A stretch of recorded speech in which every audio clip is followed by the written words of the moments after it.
Let me show you why 99% of Amazon sellers fail and how you can be in the top 1% of Amazon sellers that succeed. If you're new or returning, welcome. My name's Sumner Hobart. And since starting our first Amazon FBA business in 2018, my wife and I have generated multiple seven figures of sales of our own products on Amazon.com alone, which have allowed us to travel to over 40 countries and have truly changed our lives forever, being able to quit our 9-to-5 jobs. But in that time, we have made a ton of mistakes. The same mistakes we see literally thousands of new Amazon sellers making time and time again. Mistakes that cost hundreds of thousands of dollars in wasted spend from failed product ideas, product launches, listing optimization issues, supplier issues, and the list goes on. And we're gonna put those to an end because in this video, I'm gonna share with you the 7 most common mistakes new Amazon sellers make and how to avoid them. So without further ado, let's go ahead and get to it.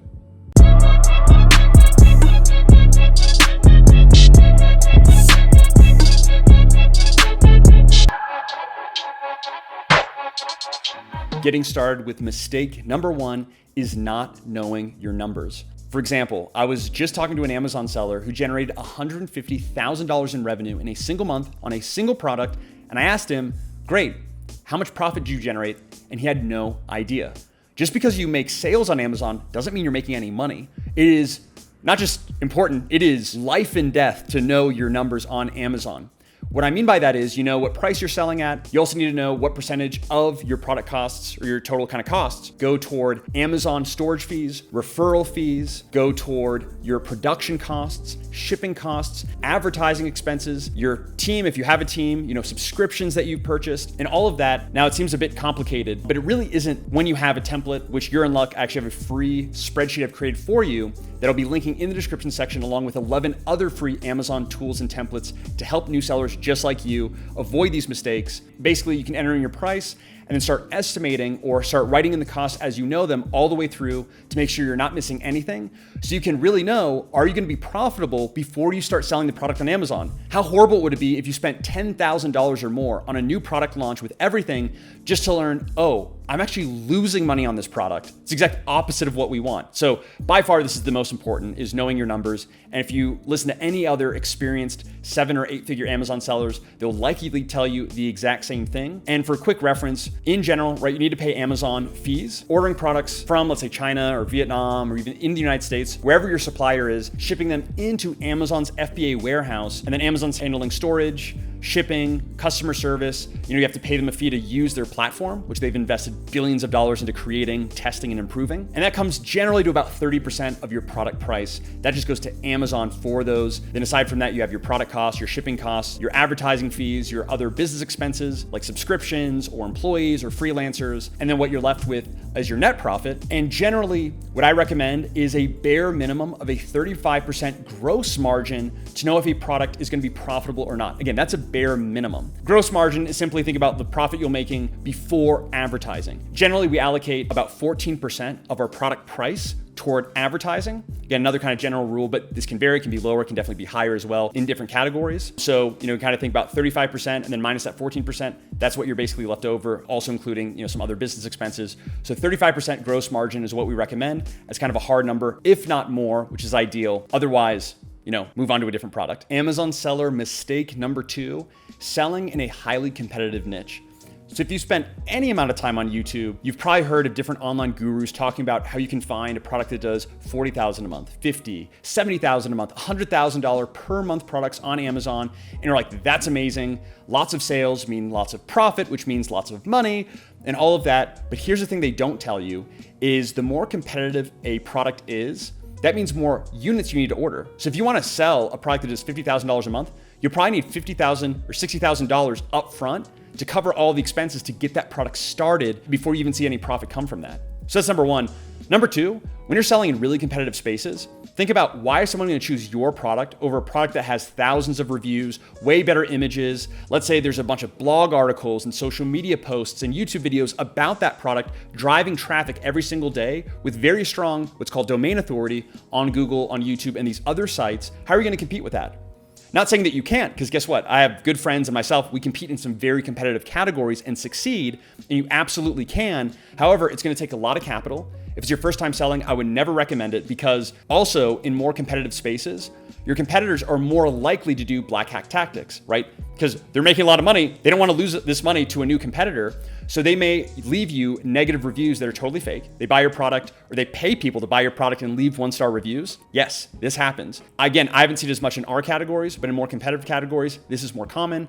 Number two, they'll file complaints like, hey, they're infringing on our trademark or copyright. And you're like, wait, no, I'm not. And they shut down your listing, you have to get it back up, and that screws with your ranking. So anyway, it's more headache and it's more money. So what I recommend, if it's your first time selling on Amazon, have a goal of making a few hundred to maybe even a couple $1,000s in net profit per month after everything's said and done. This is a great starting point because you get started with very low capital. It's way less stress. You're not gonna deal with all this BS with these other competitors. You're gonna take that money, be profitable, reinvest into more competitive products and so on. And maybe you work up toward that point where now you have a single product that's generating $70,000 a month or $100,000 a month or more, which is actually the current phase that I'm in. We're actually, our next product that we're gonna sell, which we're gonna be posting here on the channel about our results, we're expecting to do 70K a month plus if it goes well, which we're super excited and anxious for, and we'll have a full video about that. And also, in terms of the best way to conduct product research and development, I have a full in-depth step-by-step video here on the channel. This method's not covered anywhere else because it comes from actual experience. It's taken me years to perfect. So if you're interested in that, I'll be linking that in the description section below. It's literally one of the most valuable videos I've ever created. So if you're interested, be sure to check that out. And moving on to Amazon mistake number 3, we have testing the market. Now, this strategy in theory is great, and I would recommend it if it worked, but it doesn't. And here's what the theory is. Basically, it's like, hey, I'm brand new to Amazon. I don't want to spend a ton of money on a product that might be successful or it might fail. So let me just order a test amount, like a few dozen units. Instead of like hundreds or thousands of units, let me just get like a few dozen, purchase those products from, let's say, China, ship them into Amazon, test it out. If they sell well, awesome. Then I'll reorder more and we'll move forward from there. Sounds really reasonable, right? Here's why it doesn't work with Amazon, where it might work with other platforms like your own Shopify website or maybe even Etsy or wherever. It doesn't work on Amazon. And that's because Amazon takes going out of stock very seriously. Amazon has a lot of different metrics for where it shows and ranks products on the platform, which I'm not gonna get into too much detail about. And one of those key metrics is going out of stock. So Amazon makes money on every sale that's made on Amazon. You make money and Amazon makes money. How do they make money? Through that referral fee that I mentioned. Let's say it's about 15% of the sale price. It's the fee that you pay Amazon to use their platform. So every sale that you make, Amazon makes. So when you're in stock, Amazon makes money. When you go out of stock, Amazon doesn't make money. So who do you think Amazon's gonna reward, right? And show to more customers? A product that stays in stock all the time, meaning it always has products for sales, it doesn't go out of stock, or a product that sold really well, went out of stock, goes back in, goes back out of stock, and has stocking issues, especially in that first 14 days to 30 days of launch, is critical for launching a new product on Amazon. And if you show Amazon, hey, we go out of stock really quickly, you can permanently see your rankings drop forever. So you sold really well on your first test product, awesome. You go to your supplier in China, we wanna order a bunch more. This is awesome, this is gonna be super successful. And then, you wait, let's say another month, your products finally hit Amazon's shelves, right? It's finally available, scanned in, ready for sale. You start running Amazon advertising, you have influencers shout you out, all this stuff, driving traffic to Amazon, but you don't make nearly as many sales as you were making before. And you're like, what happened?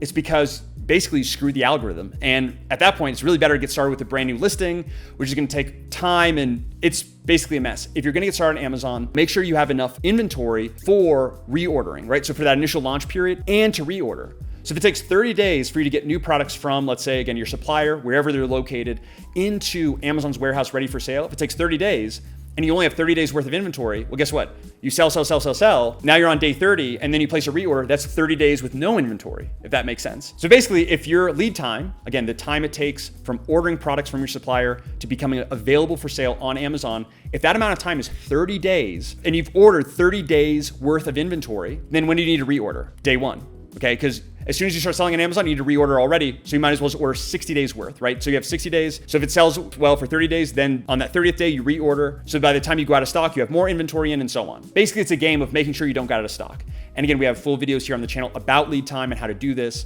Very, very important to understand. If you have no idea what I'm talking about in terms of cash flow, lead time, and all of these metrics, do a quick Google search, brush yourself up because it's very, very important to understand. So make sure you have enough inventory. And again, it goes back to starting in a less competitive niche.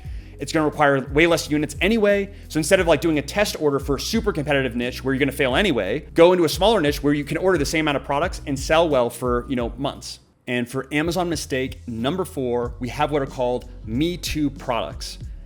Basically, this is where you see a product that's selling really well on Amazon and you're like, great, I'm gonna basically sell the same type of product and just have my logo, maybe some better images, and I'm gonna outsell them. But in reality, your product is pretty much the same. This actually did used to work back in the day, like when I started in 2018, because there was just so much less competition on Amazon. But even though it worked back then, it only worked so well and for so long. It was never a good long-term strategy. Never has been, never will, and now it definitely doesn't work, whether in the short term or the long term. And what you need to do is develop a product, not find a product. And there's still so many gurus now, or if you're watching outdated information, talking about product research, where you find an exact identical product to sell, you slap your logo on it, again, better images and all of that, and then sell. And then you realize you have, let's say 10 reviews, someone else with almost the exact same product has 100, you have about the same price point, and you barely make any sales at all, and you're constantly struggling with ranking, you're spending a bunch of money on Amazon advertising to try to boost that listing, and nothing's working, your conversion rate is crap. It's because you're basically selling the same product. Why would someone choose your product? So when you sell on Amazon, you have to answer with data, not your opinion of like, oh, I feel like this product will be successful, because who cares? You need data, review data, keyword data, survey data, showing that yes, people prefer this product over the top sellers in the space if you ultimately want to dominate. And it's really not that difficult to do. There's a lot of free data out there. Again, especially with Amazon review data, this is gold. This is how Tim Ferriss developed his 4-Hour Chef book line, is he literally went into reviews and it was like, okay, for the top selling recipe books on Amazon, he went through 4, 3, 2, and 1-star reviews. And what were customers saying is missing? Like, oh, I love this book, but it was missing, brisket. It was missing, recipes on tacos or whatever else. Then he's like, great, so for my cookbook, I'm gonna have all of the customers' favorite recipes I'm also gonna have, and all the recipes that are missing, I'm also gonna have.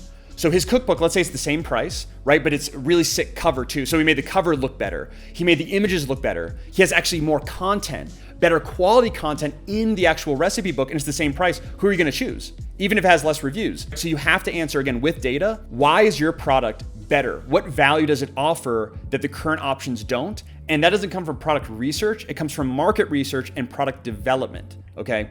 Again, as before, we have full videos here on the channel about each of these topics. Why? Because these are the biggest mistakes sellers are making, and it literally pains us. It's similar mistakes that we've made. You're not making them because you're an idiot. You're making them because maybe, it's a whole new business. There's all these different metrics and things to look at, and it's all new information. So it's totally understandable, but just know the market doesn't care about your feelings. The market doesn't care that you didn't know. All they want is, hey, I want the best product. If it's not the best, and if it's not obviously the best, I'm not gonna buy it, and then you suffer. So don't suffer. Do the proper product and market research upfront. Moving on to mistake number 5, we have ignoring Amazon's rules, also known as Amazon's Terms of Service, or TOS, which make it easier for you to kind of Google and find out. But basically, if you're gonna sell on Amazon and you rely on Amazon like for your income, in the future, it's like, I wanna sell on Amazon, free me from my 9-to-5 job, be able to travel the world and all of that. It's really important to know the rules of the platform. So instead of relying on other people to tell you, hey, am I allowed to do this or not? That can be a good starting point, but go and search for yourself. And a really quick and very effective hack that I have done personally, this is true for every Amazon seller, right? We're not above if we have more experience. We always need to be aware of Amazon's rules, any important changes, is to say, hey, here's my title, my bullet points, here's my overall strategy for Amazon, here's my competitors. And you write down just general information about what you're doing, what you plan to do with Amazon into ChatGPT and say, is there anything that could violate Amazon's terms of service? Anything that I should be aware of? What are some of the common mistakes regarding this? And ChatGPT can be super helpful and uncover things you didn't realize. You can ask for specific links as well. But I recommend going to some different groups, asking these questions, because again, things can change. But some very common things I see is number 1, asking for 5-star reviews in product inserts. Currently, and for the foreseeable future, this is totally against Amazon's terms of service. It's viewed as review manipulation, then get your whole potentially account shut down. Number 2 is using HTML in the description section. Not allowed. I don't think Amazon even allows this anymore, but that's against terms of service. Using emojis and bullet points, also known as as your key product features. Using the word adult in your listing, it's a bit of a gray area, but I've heard of certain listings getting shut down because they have the word adult and it's associated with toys. So let's say like, Amazon in the back end, they say, hey, who is this product intended for? And you have like kids, adults, blah, blah, blah. And then Amazon registers it as an adult toy and then suppresses. And you're like, why are you suppressing? So again, it's not even just what's blatantly against Amazon's terms of service, but also being aware of some other issues. Another issue is using trademark terms. So for example, Disney, Nike, Harry Potter, right? Different trademark terms in the search term field of your listing or anywhere in your listing that is completely against Amazon's terms of service. Another thing to keep in mind is products that you are allowed and not allowed to sell on Amazon. For example, there is a seller who's generating hundreds of thousands of dollars per month selling Chinese lanterns. These are basically these really beautiful, kind of like basically paper lanterns that you'd light up, float in the sky, or that you'd have strung in your backyard, different colors and sizes and all of that. And one day got a notice from Amazon. I was like, hey, this is a flammable product. This is no longer allowed to be sold on Amazon, period. So she had to like take it all out, sell it via FBM, and it just totally screwed with her sales forever on because no longer had 2-day shipping because it wasn't via FBA. She had to have like her own warehouse. I think it was basically like her own home, shipping out from there. And yeah, it was just kind of a mess. Same thing, had a friend who sold a product with lithium ion batteries. And then Amazon's like, hey, this is flammable. This could destroy a warehouse, which has happened before, of a Amazon warehouse exploding, catching on fire due to certain things like this.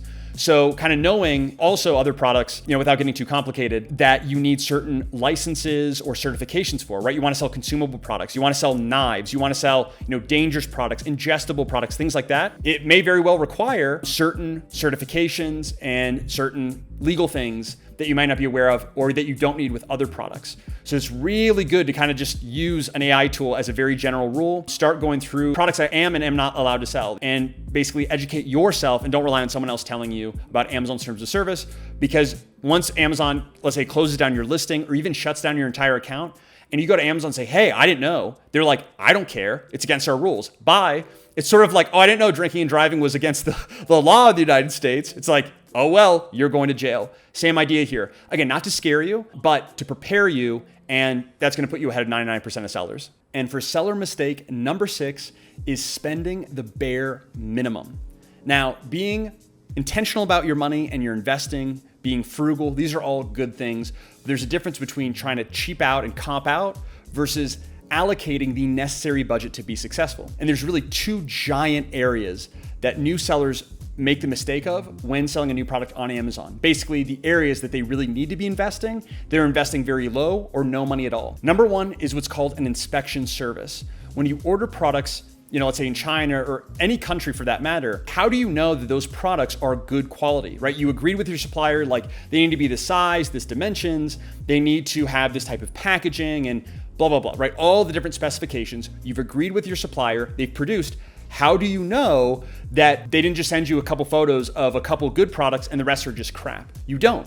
And that's why it's super important to spend $250 per order on what's called inspection service. By the way, do this every single time. The first time, the second time, the third time with your supplier, because even if you have a good relationship with them, management can change, quality can change, they have new employees, raw materials can change without you approving them, and all these different things. You always need to use an inspection service. And to show you what happens if you don't, I've known about this from sellers personally dozens of times, not just like a couple times, dozens of times. Personally, this happens to most new sellers. They partner with a supplier. Either number 1, they don't know what an inspection service is. They don't know that it's important, or they're like, I don't really need it. They seem really trustworthy. They showed me some photos on their own. I don't need an inspection service. They ship their products into Amazon. And let's say it was like a backpack, and the backpack has this hole in the side of every single unit. Let's say like in the side where you put your water bottle, there's like a gaping hole in every single one. It was just a manufacturing error and it was never checked through. Guess what happens? All those units get returned, or most of them, and you get a 1-star review for all of them. So it destroys your listing. You lose money because you get returned. You don't sell those products in the end. And you basically lose your entire investment because you can't resell these products either. Just from that small investment, $250, you can lose $10,000, $20,000 in the grand scheme of things by not doing it. It is super important. I can't stress it enough. Obviously, I wish getting started at Amazon was cheaper. That would be great. But again, the market doesn't care about your feelings. The market doesn't care how much money you spent. The market doesn't care how tight your money is. They don't care. They want a product to be as convenient for them as possible, satisfy all their needs and go above that. And then they're willing to pay for it. Otherwise, they're not. So that's number 1. Number 2, huge area as well, is your images. Allie and I, for our listings, spend hundreds to even thousands of dollars when we combine our brand story, A-plus content, and our main images on our listing, as well as our brand video, where there's some sellers trying to spend like $150, $350. You need to allocate budget toward having the best, highest quality, phenomenal images. By the way, this is one of the biggest ways to stand out. Investing in proper images that basically look like they belong in a magazine, that level of quality, slick, modern, glossy, beautiful, stunning, clear, right? And you can tell the difference. And investing in those images completely makes or breaks your listing, and it can completely set you aside, especially as a new seller, why customers would choose you with 0 reviews or 1 review or 10 reviews versus a seller that has 10,000 reviews. The images are key. Now, why are images so important and why am I stressing that so much? Well, number one, it's from experience. I've done the mistakes that I've talked to here, like all of them, okay? I've gone through the same thought process and I've learned from it. And the reality is if you don't invest in images, you're ultimately gonna lose more money in the end than the money that you saved from going with a cheaper photographer, or even worse, trying to shoot it with your own iPhone or take screenshots from a video that you got made or whatever else it is. So it's extremely important because your customers can't taste your product, they can't smell your product, they can't hear your product like they could if they went to Walmart or Target or wherever else. They can hold it, look at it, maybe even open it. They can't do that on Amazon. So because of that, you really have to try to show to the best of the ability and stimulate those senses with images alone and through visual alone. It is the most important thing. And again, the good thing about this is you don't have to believe me. You can go and test, launch 2 products, invest in the highest quality images possible, do another one where you cheap out and go, and then see which one generates the most profit in the end. And I guarantee it's gonna be the one where you invest in your images. So yeah, images, inspection, and really everything else. High quality keyword research tools, make sure you have an advertising budget, make sure that you get your inspection done in the highest quality, product itself, all of that. And again, there's strategies of, making sure that you nail all the important aspects when it comes to starting a super profitable Amazon FBA business. And I've listed out all of the expenses that you can expect in launching a new product in this spreadsheet. And again, it'll be linked in the Amazon Seller Vault along with 11 other free Amazon tools and templates for you to be able to input and really track and see, okay, here's how much realistically I'm gonna need to spend. Here's all the categories I need to spend. Here's my profit in the end, and all the numbers right there in one place for you. And finally, for Amazon seller mistake number 7, we have not having an advertising budget, which I sort of alluded to in number 6. Again, as Amazon has increased in complexity and competitiveness over the years, still a great opportunity, but in the past, you could launch a brand new listing, meaning you develop a product, have it produced, send it into Amazon, create what's called an Amazon listing. It's the images, the text that describes the product, shows what it is, and makes it available for sale, and then list it and you're good to go. And you can actually make sales from that, right? Maybe not a ton of sales, but you could make a decent amount of sales from just doing that on its own. Now, that is nearly impossible. When you launch a new product, Amazon wants to see that that product gets sales before it gives you sales. So how do you get sales on Amazon before Amazon gives you sales? How does that work? It's a couple things, but it's internal traffic and external traffic. Internal traffic is known as Amazon advertising. This is where you actually pay Amazon, which by the way is the 3rd largest ad buyer platform on earth. At number 1 and 2, we have Facebook and Google, including Instagram ads, YouTube ads, all of that. And at number 3, we actually have Amazon advertising, which a lot of people don't know. That's a huge revenue source for Amazon. So you basically target very specific keywords like, hey, Amazon, I want you to show my listing for these keywords. I'm willing to spend, this amount per click on each of these keywords because it's a pay per click or PPC platform, thus called Amazon PPC or Amazon advertising. And then you show up, right? You have a brand new listing. Let's say it's organically ranking on page 80 or 700. And there's a joke in the Amazon community of where's the best place to hide a dead body? It's on the 2nd page of Amazon or the 3rd page of Amazon. It's all about the 1st page, right? Being right there in search results. That's where people are buying, especially in the top 4 organic positions and at least in the top 10 for many, many keywords. So you pay Amazon to basically take your listing, show it to more people artificially. If it proves well, if people are clicking and buying, Amazon then will take your organic listing, right, the non-advertised listing, and start increasing it in search results. Again, this is a bit of an oversimplification, but this is how it works. So you have to pay Amazon to start getting seen, to start getting results. Okay, so it's pay to play. Not just pay to play with Amazon fees and product development, all of that, but you need to have a healthy advertising budget. And in general, like for a very general rule of thumb, whatever you pay in production costs to your supplier, you should also allocate toward your advertising spend. In the beginning, that can be fairly high and it'll likely be unprofitable. Then it'll become break even, and then it'll become profitable in months to come. But it's not gonna be immediate. It'll take you, at least, let's say 2, even 3 months to start seeing profit from a brand new product, which again, totally depends. Some super competitive products that can take 6 months or even a year, Okay, so just really something to keep in mind is to have that advertising budget. Again, knowing your numbers, having enough money kind of set aside to where you can launch this. And like I also mentioned, that's internal traffic, which is super, super powerful. Again, you're paying Amazon, Amazon's gonna reward that and ultimately get that into a profitable position. Another way of launching, and really ideally you wanna do both, is to have external traffic. This is where you can pay, let's say TikTok or Instagram influencers to promote your product to their audience, and they send traffic then to your listing. Amazon loves seeing external traffic. They love taking traffic, from Google, from Instagram, from TikTok, and making sales. So they'll reward you for those sales that are made. So you have, let's say, influencers coming in, Google ads coming in, maybe you start creating blog content, which will take at least like 8 months or so, if it's your own blog, to start seeing traffic from that, email marketing campaigns, many different ways of driving traffic, but really influencer marketing, Google ads, and Amazon advertising are three of kind of the top fairly simple ways and very, very effective ways of driving traffic and getting those initial sales, getting those initial reviews, showing Amazon that yes, people want your product, and then therefore Amazon rewarding and starting to increase your ranking and show your product to more of their customers. Now, obviously, there are even more ways that you can fail. And in reality, there's infinite ways that you can fail at something, just like Thomas Edison coming up with 1,000 ways to not make a light bulb. However, these are the top 7 I see recurring over and over again for literally the past several years. But now you know, and this is enough to put you from the 99% into that top 1%. And if you think that I missed anything, or you have any questions that you'd like answered from an experienced seller like myself, then let us know in the comment section below. And as I've mentioned throughout the video, we have specific tutorials, in-depth, step-by-step, and clear. So if you like this video and the overall format, then I'm sure you'll love those videos. Be sure to hit that subscribe button, check out our playlist here on the channel. And also, if you're interested in a full step-by-step process of every single thing laid out, answered for you from someone who's generated 7 figures in sales on their own products on Amazon, then be sure to check out our affordable Amazon FBA course on Udemy. That'll also be linked in the description section below, along with everything else. I hope you found this video immensely valuable. Wishing nothing but the best for you and your business, and look forward to seeing you in the next one.